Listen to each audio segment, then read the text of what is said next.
नमस्कार दर्शक देख रहे हैं आप। मैं हूं अमित कुमार। झारखंड कैबिनेट की आज बैठक होती है और इस बैठक में कुल 49 प्रस्तावों पे मुहर लगती है। 49 प्रस्तावों में झारखंड वासियों के लिए आज लाभकारी योजनाओं का सरकार ने प्रस्ताव में पारित किया है। और वहीं बात कर ले रांची वासियों की, तो रांची वासियों को एक बड़ी खुशखबरी मिल रही है कि अब रिम्स, जो रांची का सबसे बड़ा अस्पताल है, झारखंड का सबसे बड़ा अस्पताल है, अब उसके जगह पे एक और नया अस्पताल रांची में खुलने वाला है और उसका भी प्रस्ताव पारित हुआ है। वहीं अगर बात कर लें खाद्य आपूर्ति विभाग की तरफ से, तो खाद्य आपूर्ति विभाग की तरफ से जो राशन कार्ड धारी हैं वो 20 लाख से बढ़ाकर झारखंड सरकार ने 25 लाख कर दिया है। और वहीं अगर बात करें उनके कमीशन की, जो राशन दुकान पीडीएस दुकानदार हैं, उनका जो कमीशन 100 रुपया पहले मिलता था, अब उसे बढ़ाकर 150 रुपया कर दिया गया है। वहीं अगर बात करें रसोइया सहायिका की, तो रसोइया सहायिका को केंद्र सरकार की तरफ से 10,000 रुपया मिला करते थे, अब झारखंड सरकार उसमें अतिरिक्त 12,000 रुपया सालाना और देने का काम कर रही है और इसको भी प्रस्ताव में पारित किया गया है। तो इन सबों को लेकर क्या कुछ कहते नजर आ रहे हैं मंत्री बन्ना गुप्ता, आइए सुनते हैं। आए आप रांची में, अब यहाँ भी फिर वही होगा कि ट्विटर नहीं मिल रहा है तो एनसीआई कहेगी। नहीं पांडे जी, आप ज्यादा निराशावादी मत होइए। आप ज्यादा निराशावादी मत होइए। हम लोग आशावादी हैं। हर विपरीत परिस्थिति में झारखंड के लोग जीना जानते हैं, झारखंड के लोग लड़ना जानते हैं, झारखंड के लोग उलगलान करना जानते हैं और झारखंड के लोग एडवांस प्लानिंग वाले लोग हैं। इसलिए आपको चिंता करने की जरूरत नहीं है। सारी चीजें हम सिस्टमेटिक करेंगे। सदर को चेंज नहीं करेंगे, नया कंस्ट्रक्शन होगा। सदर को चेंज नहीं करेंगे, नया कंस्ट्रक्शन होगा। नया कंस्ट्रक्शन के लिए ना 10 अरब 74। देखिए, ये राशन कार्डधारियों को हम राशन देना चाहते थे, लेकिन भारत सरकार ने कोविड के समय जिस तरीके से हमारे साथ अत्याचार किया और हम लोगों को दवाइयाँ और सुविधाओं से वंचित रखा, उसी तरीके से राशन जो हमारे कार्डधारी हैं, उन लोगों को जब हम राशन देने के लिए एफसीआई गोदाम से हम पहले अन्न खरीदते थे, इन लोगों ने उसको बंद कर दिया था। बाद में इसके जगह जब हमने देखा कि ये लोग नहीं दे रहे हैं, तो फिर हम लोगों ने अपने किसानों से धान खरीदकर, मिलों से चावल बनाकर, अपने राशन के जो हमारे उपभोक्ता हैं, जो हमारे पीडीएस के जो कार्डधारी है, उनको देने का काम किया। जब ये अब देख लिए हैं एफसीआई वाले कि ये किसी तरीके से भी इनको तंग करो, सताओ, लेकिन ये हारने वाले नहीं है, झुकने वाले नहीं है, मानने वाले नहीं है, तब अभी एफसीआई ने ये कहा कि ठीक है, हम आपको चावल देने को तैयार हैं। तो जो बैकलॉग है, वो बैकलॉग भी हमारा धीरे धीरे खत्म हो रहा है और हम नियमित जो है, हम हमारे पीडीएस डीलरों को ज़्यादा से ज़्यादा सामान भेज रहे हैं ताकि हमारे जो आम आदमी है उसको ज़्यादा से ज़्यादा अन्न प्राप्त हो सके। राशन कार्ड उम्र था, उम्र सीमा को अब तोड़ दिया गया है और जो 20 लाख की जगह 25 लाख राशन कार्ड कर दिया गया है। और जो हमारे पीडीएस डीलर को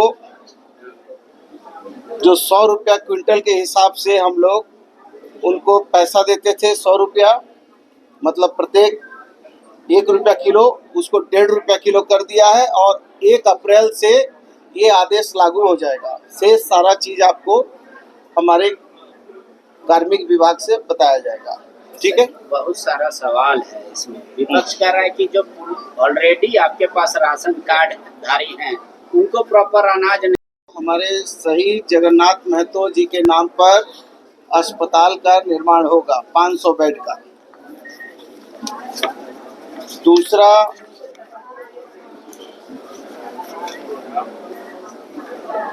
एक हमने रांची में मेडिकल कॉलेज और अस्पताल खोला जाएगा जो 10 अरब 74 करोड़ 68 लाख 700 रुपया में रांची में नया मेडिकल कॉलेज और अस्पताल का निर्माण कराया जाएगा। इसके बाद जो हमारे पारा मेडिकल कर्मी हैं उन लोगों को भी हम लोग उन लोगों के लिए भी कुछ सीटें जो है अनारक्षित और आरक्षित कर रहे हैं। उसमें भी हम लोगों ने कई लोगों को उसमें जो इन लोगों की बहुत लंबी मांग थी, इस मांग को भी हमने पूरा कर दिया है, जो आपको हमारी कैबिनेट सचिव बताएंगी। इसी के साथ हम मुख्यमंत्री जी का और एक धन्यवाद करेंगे कि बहुत दिनों से हम जमशेदपुर में लॉ कॉलेज की स्थापना के लिए लगे हुए थे। वहाँ जो है लॉ कॉलेज की भी स्थापना के लिए करीब 31 करोड़ रुपया में जमशेदपुर में लॉ कॉलेज बनेगा, उसकी भी मंत्रिपरिषद ने स्वीकृति दी है।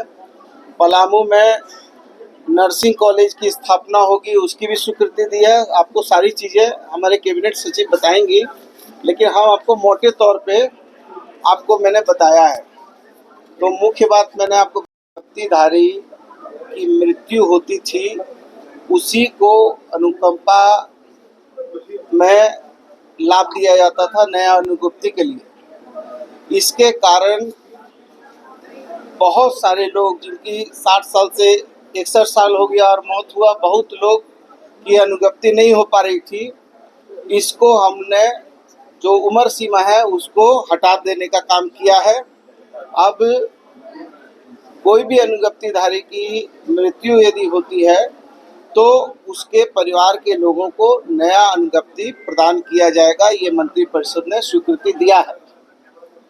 दूसरा, हरा राशन कार्ड, हम लोगों ने 20 लाख राशन कार्ड के जगह अब 25 लाख 5 लाख राशन कार्ड और बनाने का निर्णय मंत्रिपरिषद ने स्वीकृति दिया है।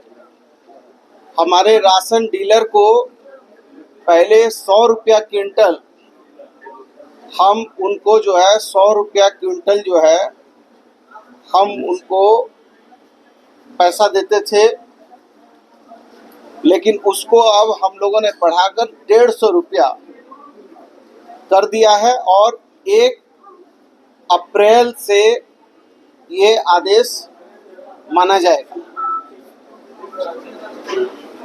ये हो गया खाद्य आपूर्ति का, आप लोग समझ गए। अब 500 बेड का बोकारो में अस्पताल बनाने का निर्णय किया गया है, जिसको मंत्रिपरिषद ने स्वीकृति दिया है।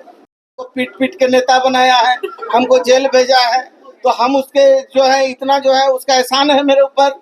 यदि वो नहीं पीटती तो हम 4 बार कैबिनेट मिनिस्टर बनते, तो उसका एहसान है, उसका एहसान हम चुकता करेंगे पाई पाई। नगर पालिका का एग्जाम जैसे ली 1 साल हो गया, रिजल्ट नहीं दे रही है। अब भैया आप भी कादर खान वाला बात कर रहे हैं कि मंत्री जी यदि जहाज से जाएंगे तो ये बोलिएगा, ट्रेन से जाएंगे तो ये बोलिएगा। अच्छा, तो ये बता दिए पिछड़ों को कितना टिकट देगी कांग्रेस? बस ये। अरे भैया, राम मनोहर लोहिया कहते थे जिसकी जितनी हिस्सेदारी उसकी उतनी भागीदारी। हमारे नेता राहुल गांधी जी ने कहा कि जिसकी जितनी हिस्सेदारी उसकी उतनी भागीदारी। इसलिए जो है चिड़िया की रक्षा जो है कभी बाज नहीं कर सकता है। इसलिए पांडे जी आप उसके लिए चिंता मत कीजिए। आप घुमा दिए, लेकिन पेपर लिखने को लिखा है मुख्यमंत्री को कि इस पर जांच कराई जाए। बिल्कुल, आप इनका जवाब देंगे, अपना आदमी है हमारा। व्यापम घोटाला का तो अभी तक कुछ पता ही नहीं चला। व्यापम घोटाला क्या हुआ आप बोलिए, नीट घोटाला क्या हुआ आप बोलिए। अभी मेरी बात हम भी करेंगे। अरे भाई सुनिए तो, अभी आप पूछिए, हम बोलेंगे ना भाई, हमारे मुंह में माइक उठाइएगा, आप पूछिए हम बोलेंगे। देखिए, ये सरकार को बदनाम करने की एक सोची समझी साजिश कर रहे हैं। कभी ये बोलते हैं कि गाय जो है कट रही हैं, कभी ये भी बोल रहे हैं। लेकिन बताइए, हम देश के प्रधानमंत्री जी से पूछते हैं कि देश में जब वो सत्ता में आए थे तो बीफ निर्यात में हिंदुस्तान तीसरे पायदान पर खड़ा था, लेकिन आदरणीय प्रधानमंत्री जी के सानिध्य में इतना फला फूला है कि विश्व विजेता बन गया है बीफ निर्यात में हिंदुस्तान। और 60,000 करोड़ रुपया भाजपा की सरकार उनसे रेवेन्यू जनरेट कर रही है। और 2 करोड़ रुपया जो है वो क्या था, बॉन्ड वाला था, या इलेक्ट्रल बॉन्ड में 2 करोड़ लिया, और इनके विधायक हैं संगीत सोम जो बीप कंपनी के डायरेक्टर हैं। तो भैया ये सब भी थोड़ा वो लोग से पूछिए। पन्ना जी, पुलिस वाले वर्दी फिर आप ही भत्ता और पूछिएगा। भोजन भत्ता को लेकर 5 सालों से मांग कर रहे हैं, उनका नहीं बढ़ रहा। आप सरकार करे कि दिल खोल अरे थी, कोई सरकार की हिम्मत नहीं थी, लेकिन हमारे मुख्यमंत्री आदरणीय हेमंत सोरेन जी ने और हमारी नेता सोनिया गांधी, राहुल गांधी जी, मल्लिकार्जुन खड़गे साहब, मीर साहब का आशीर्वाद से ये पूरा जनता के लिए, जनता के द्वारा चुनी सरकार जनता के हित में काम कर रही है। आप बोलिए, विरोध कर रहे हैं सीजीएल के एग्जाम में। आप बैकवर्ड है ना जी, बैकवर्ड है ना। आप पूछे, खाली ब्राह्मण जी पूछ रहे हैं, और कोई बैकवर्ड नहीं पूछ रहा। पूछे कुछ बैकवर्ड लगे पूछे। सीजीएल परीक्षा के छात्र जो हम बैकवर्ड है ना, इसीलिए। हम भी हाँ पूछे। सीजीएल परीक्षा का विरोध किया जा रहा है कि इस परीक्षा में। तो अभी आपने देखा कि झारखंड के मंत्री बन्ना गुप्ता क्या कुछ कहते नजर आ रहे थे। वो साफ तौर पे कह रहे थे कि झारखंड के आज के जो कैबिनेट में जो फैसले आए हैं, जिन प्रस्तावों पे मुहर लगी है, वो झारखंड की जनता के लिए लाभकारी योजनाएं हैं और इससे जनता को काफी लाभ मिलेगा। ऐसे ही तमाम खबरों के साथ जुड़े रहने के लिए हमारे चैनल को लाइक एंड सब्सक्राइब जरूर करें। अमित कुमार, दर्श न्यूज, रांची।